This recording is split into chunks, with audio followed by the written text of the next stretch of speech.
Assalamualaikum anak-anak, apa kabar?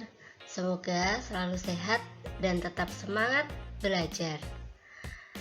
Alhamdulillah, hari ini kita akan belajar pembahasan latihan soal ujian sekolah Bahasa Indonesia SD kelas 6, lingkup materi membaca non-sastra. Kita akan membahas paket 5 nomor 1 sampai dengan nomor 11. Sebelum kita mulai, kita awali dulu dengan membaca basmalah bersama-sama.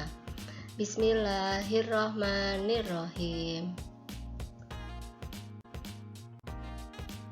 Nomor 1. Ada sebuah paragraf. Kalian diminta untuk menentukan topik paragraf tersebut. Topik paragraf itu adalah inti utama dari seluruh isi tulisan yang hendak disampaikan. Topik paragraf itu berarti juga hal yang dibahas dalam paragraf tersebut. Nah, nomor 1 ini paragrafnya membahas tentang apa ya kira-kira ya?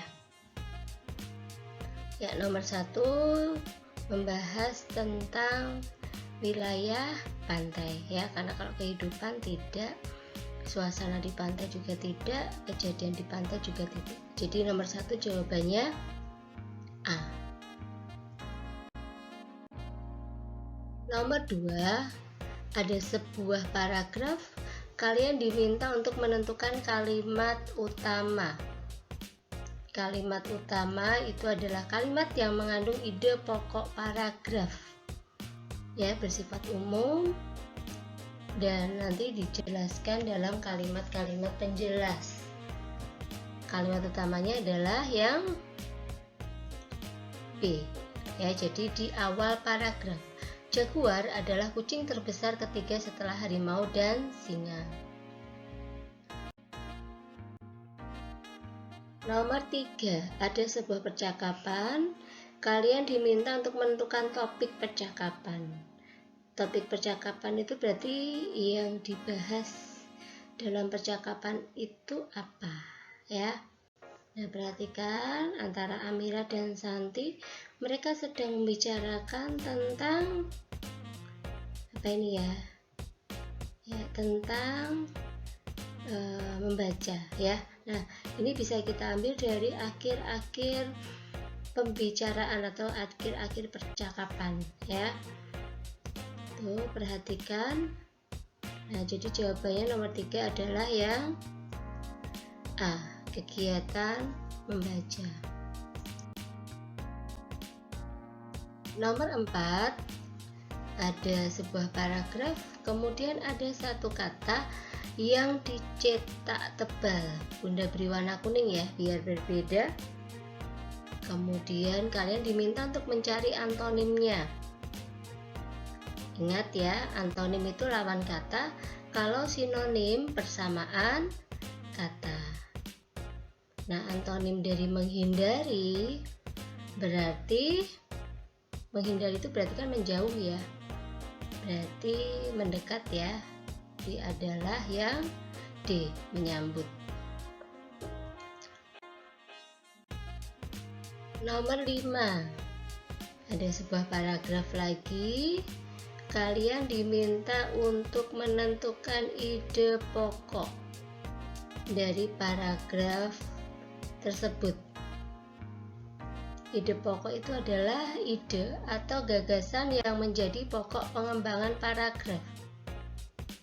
Biasanya ide pokok itu ada di kalimat utama ya. Ide pokok apa yang dibahas dalam paragraf tersebut? Di situ sudah ada ya, dijelaskan. Ide pokoknya adalah ya C, keunikan. Karena di situ kan dijelaskan beberapa keunikan di Istana Bogor.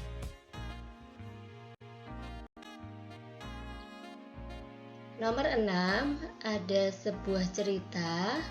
Kalian diminta untuk menentukan topik tersiratnya. Topik tersirat itu adalah topik yang tersembunyi atau tidak tertulis secara langsung dalam bacaan. Nah, untuk mendapatkan topik tersirat dalam sebuah cerita atau bacaan, itu kita harus memahami, ya, memahami lebih ya melalui kesimpulan yang kita buat sendiri. Nah, itu perhatikan, itu Mamat ya, Mamat tidak pernah mengerjakan tugasnya.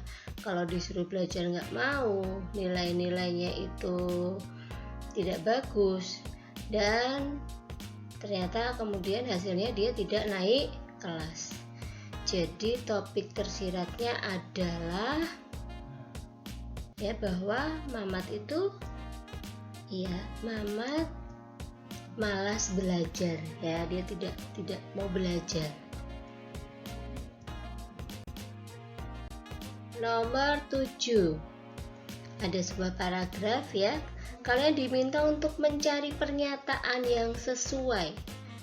Pernyataan yang sesuai itu bukan berarti kalimatnya harus sama, tapi harus sama maknanya. Ya, kita perhatikan satu persatu. Anggrek hitam hanya terdapat di Provinsi Papua. Kita perhatikan ya, apakah itu. Nah, lihat ada hanya. Padahal kan juga ada di Kalimantan. Jadi yang A salah. Kemudian yang B, anggrek hitam Kalimantan dan Papua hampir sama. Hampir sama. Tidak dijelaskan ya di situ. Lalu yang C, anggrek hitam dari Indonesia paling terkenal di dunia. Ya, itu terkenal ya hingga ke seluruh dunia. Kita cek dulu yang D, anggrek hitam Papua dapat dibiakkan dimanapun atau dikembangkan dimanapun. Di situ tidak dibahas ya. Jadi nomor 7 jawabannya C. 8, ada sebuah paragraf diminta untuk menentukan jenis paragrafnya. Kita cek dulu ya, masih ingat apa ciri khusus dari tiap-tiap paragraf ini ya. Narasi itu berarti menceritakan rangkaian peristiwa, ada alur ceritanya. Deskripsi itu berarti paragrafnya menggambarkan sesuatu, jadi pembaca bisa membayangkan. Persuasi itu paragrafnya mengajak atau membujuk, jadi ada kalimat ajakan. Eksposisi menjelaskan, jadi pembaca nanti bisa mendapatkan pengetahuan atau informasi baru. Nah, paragraf yang ada di nomor 8 itu merupakan rangkaian peristiwa ya, ada alurnya. Jadi nomor 8 jawabannya adalah ya yang A ya, narasi. 9, ada sebuah paragraf ya. Nah, kita lihat, jika kita tanggap bencana maka, nah berarti ini terkait dengan apa yang dibahas dalam paragraf itu. Nah, lihat ini ada kata-kata ya, kalimatnya, banyak korban jiwa dan harta atas peristiwa tersebut.